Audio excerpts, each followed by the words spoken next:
Hey guys, my name is Dr. Ariele Foster. I am the founder of YogaAnatomyAcademy.com.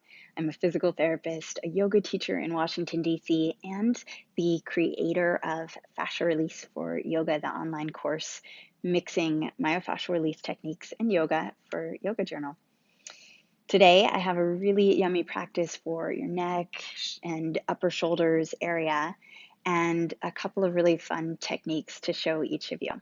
So, before we get started, I wanted to do a little bit of a test because one of the tenets of myofascial release is that it is more powerful in a lot of ways than passive stretching. So to get in and provide kind of a massage-like quality to a muscle or myofascial area can end up giving you more mobility and more freedom than just stretching alone. Particularly, I have to say this caveat, particularly when paired with strengthening that same muscle or the opposing muscles. So let's get started. We're going to start with a test, as I said, and I'd like for you to reach your left arm up, catch the opposite side head, and slowly, lightly pull, very, very lightly pull your left ear towards your left shoulder. I want you just to pay attention to not so much the pulling. You don't even need to use your arm really for this. I want you to pay attention to the tension on the opposite side neck. The muscle that we're pulling on is upper trapezius when your head is facing more or less forward.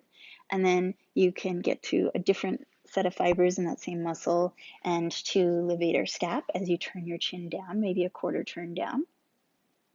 And then maybe a quarter turn up. You're going to start to get some of sternocleidomastoid, this other muscle at the front of the neck, maybe some scalenes. You could even move your jaw a little and see if the line of tension moves up into the jaw. Let's do the other side. So right arm reaches up, catches the opposite side head, gently tug the head over, and then once it's in place, let the arm hang, let both arms hang. And you're gonna just look down, do a little rocking, look up, a quarter turn, notice any difference right versus left. Maybe move your jaw a little, stick out your tongue. And see if you've got any tension that's going up through the neck into the jaw, into the TMJ. And that we are going to do again at the end of this video. So let's get into a really beautiful way to release upper trapezius that I did not teach in the Fascia Release for Yoga online course. So for this, you'll want some kind of ball. So a tennis ball will work, a lacrosse ball. This is a nice sticky silicone ball made by Rad Roller, and this is their recovery round. And I'm gonna hook it, I'll show you on this side, I'm gonna hook it right in front of upper trapezius and work on this vector, this force downward and back, yeah? So we're right about halfway between the collarbone and the top of your shoulder blade, and the energy, the line of pressure that we're looking for is sort of down and back. You can, once you're in there, move around as much as you want and use the corner of a wall or a doorway to kind of get in there. Your back leg, you're going to be in a lunge position, and your back leg is going to help you to create some pressure on this muscle and really get in and massage there without breaking your fingers, so to speak. You can oscillate a little bit. You can just lean in and hold. And of course, you can also hold it and just move the same side arm in a bit of a pendulum fashion or even in a larger, more active fashion. Feel free to also move your neck. Taking some deep breaths into your upper chest as you do this. And then do about the same amount of time on the other side. So if I were to show you the other side, my head would be cut off. So I'm going to just talk you through the other side again. So finding that halfway point between the collarbones and the upper part of your shoulder blade and back, The ball that you use goes right into that midpoint, maybe a little bit forward because the pressure is down and backward. And remember, as you get into it, it's that back leg that's pushing, that's creating the force into the wall. So you save your arms and you basically use your body weight and the leaning factor to get in there. Now, once you're in there, you can oscillate, sort of move your body around a little bit. Take some deep breaths into the upper chest. Your highest rib is above your shoulder blade, above your collarbone, all the way up underneath of upper trapezius. And so if you can really get your ribs moving, oftentimes including the first rib to the extent that it moves when you breathe, it's just moving less than the others, then you will have good pliability in your tissues around the rib cage, as opposed to if you only do diaphragmatic breathing. So good pliability up here, good oscillation, good pressure. Take a little bit of movement with the arm. Again, you're leaning into the corner of the wall here. Take a little bit of movement with the arm or perhaps with the neck. And 2 more deep breaths. And when you're ready, you can slowly release. Now, the next move is a little better if you have 2 balls, like 2 tennis balls in a sock works great, or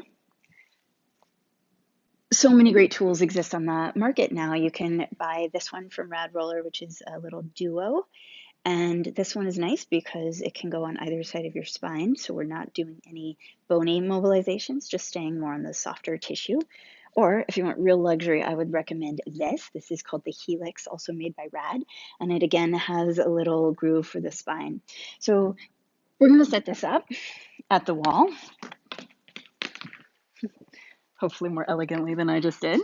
And get the spine right in that groove.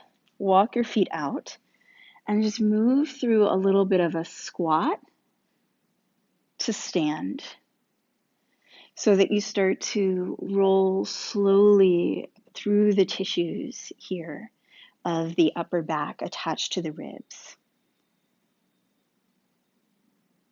Use the legs to modulate how much pressure you want to put into this. This tool, I'm probably stating the obvious, but you can use it on your back as well and just simply be in kind of a bridge pose, rolling up and down. But what I like about practicing this one upright is that it's easy to do while you're on a call, while you are cooking and taking a break from stirring. And I'd say to get into the really upper part of the back, right between the shoulders and the neck, upper trapezius again, but from the back, you can place whatever tool you're using a little bit higher. And then you also have the option of just moving the arms. Play with different movements of the arms. Pure flexion and extension works perfectly fine. You can just do one, you can do the other, you can do both. Adjust with the legs. I actually recommend the duo, the roller, a little more than the Helix for the very, very, very upper tissue, just because it's more concentrated and we'll get more into the meatiness there. And so the last thing you can do, which is a little easier to do with this one, is to lean your body weight a little right and left.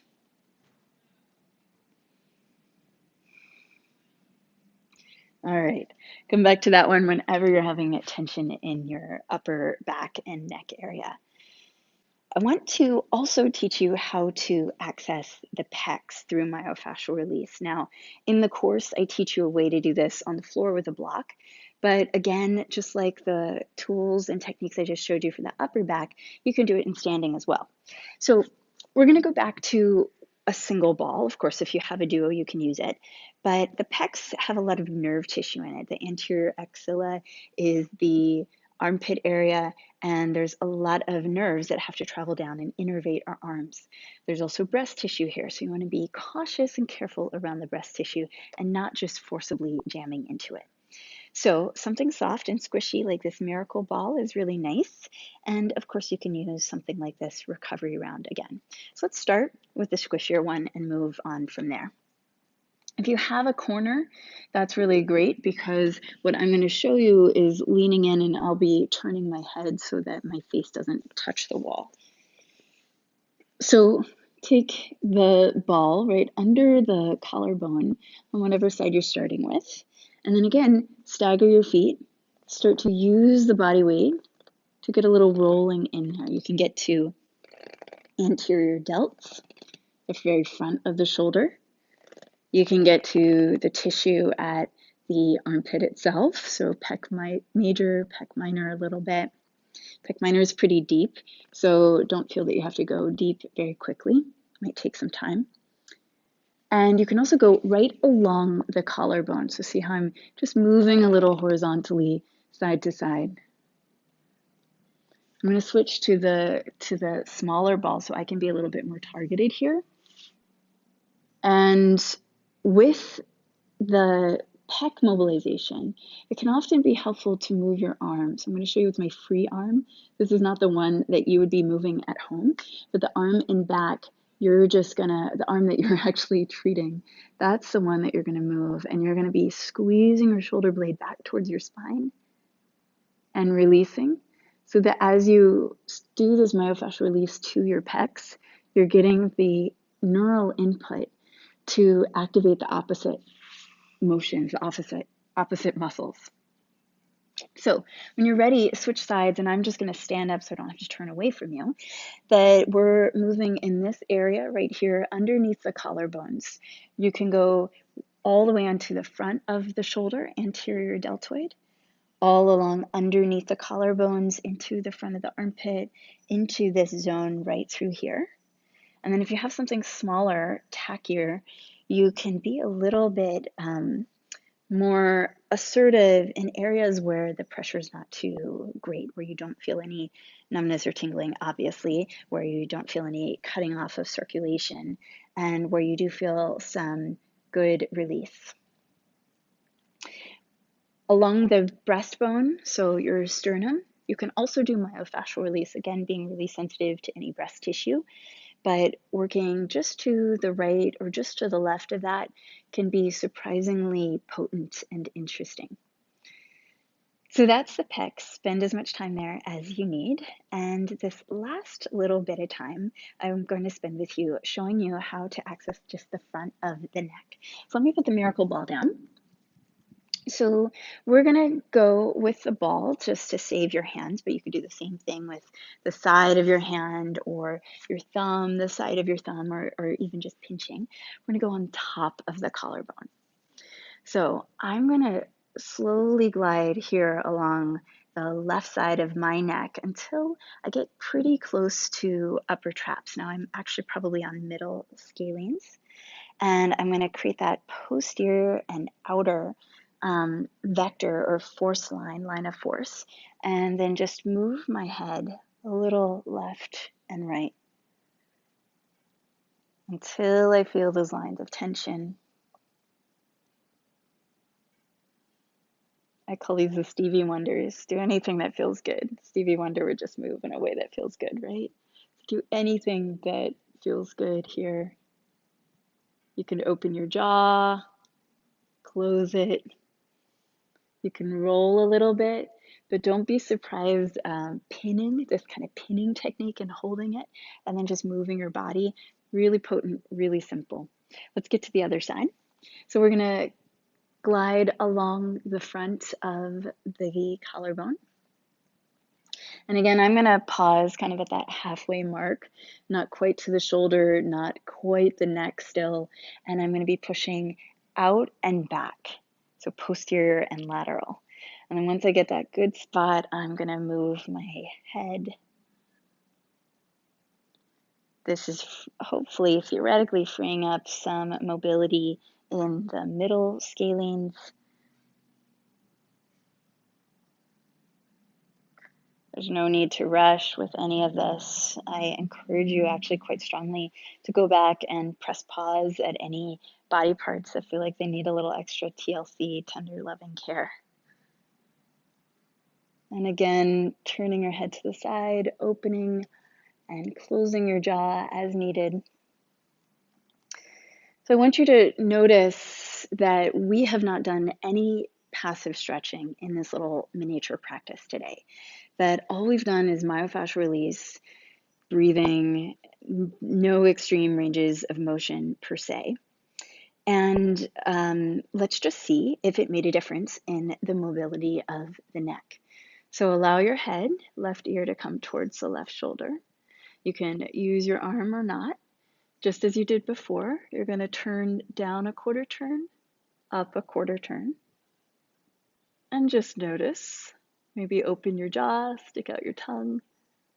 The fibers that attach up here, sternocleidomastoid in particular, attaches all the way to the meatus right behind the earlobe. So it can be surprising, but really powerful. Take it to the other side. Gently turn up and down. Maybe opening the jaw and closing it.